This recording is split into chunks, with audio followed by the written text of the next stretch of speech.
It wasn't just the discard, it was the realization I was never in the room alone. This is the psychological aftershock of narcissistic abuse.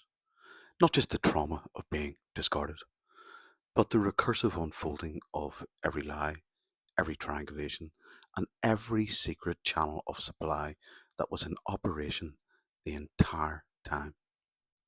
Sam Vaknin confirms the narcissist always maintains redundancy in supply, primary, secondary, tertiary, backup sources. Even the victim is a backup to someone else at times. And most chillingly, you were always part of a group, you just didn't know it. When survivors learned the narcissist was flirting online under their nose, was emotionally cheating with exes, or just friends, or made remarks like, "Don't you miss chatting to others?" as if intimacy was a pastime. Survivors don't just feel hurt, they feel depersonalised, substituted, deauthored. This is the moment when the survivor realises they were not seen as an individual, but as a mirror in a rotating hall, one of many supply objects, interchangeable and replaceable. These small statements like, "Don't you want to talk to other women?" aren't curiosity. They're confessions delivered with cold empathy. They're narcissistic projections, testing the waters of disloyalty while disowning responsibility. These discoveries trigger limbic shock. The body reactivates stored trauma, flashbacks returned, dreams become saturated with fragments of confusion and unprocessed betrayal. Cognitive dissonance intensifies. But they said I was their soulmate. These moments reignite inverse mirrored reflexive apathy, IMRA. The survivor relives the cold gaze, but now it's mixed with revulsion and horror. The mirror inverts. It shows not love, but contempt. And the contempt isn't projected, it's absorbed.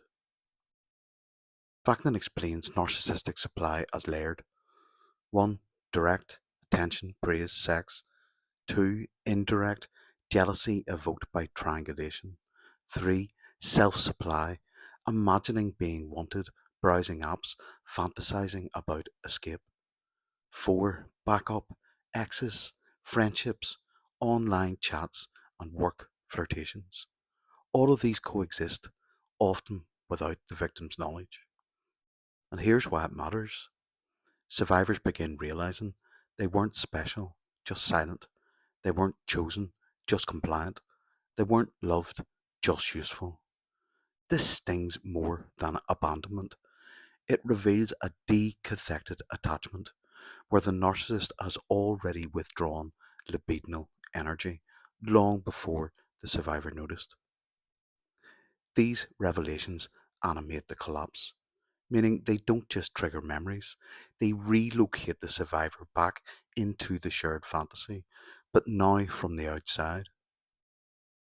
This is a looping of refracted reality. This is when the survivor re-inhabits the abuse to make sense of it, but in doing so, suffers a recursive injury. Each revelation dismantles the survivor's perceived position, shatters affective trust, forces symbolic fragmentation. Was I ever real to them? And crucially, proved the narcissist never stopped sourcing supply. They just rotated the mirror. Survivors are often told just move on. They weren't worth it. But here's why that fails. The fantasy still lives inside the survivor's nervous system. The truth was withheld and then drip fed post discard. The abuse was not linear. It was recursive, looping, and covert. The narcissist implanted fragments of doubt, blame, confusion, all designed to make the survivor collapse inward. Vaknin is unequivocal. The narcissist does not rest. They do not reflect. They do not pause between relationships. The moment you collapse, they rise, fed by new supply or by imagining it. So when survivors begin to peel back the layers, discovering dating site activity, exes revisited, old flings resurrected, what they're witnessing is not betrayal, it's continuity. They were never alone in the relationship, and that is the deepest truth of all. Peace out. Loads of love.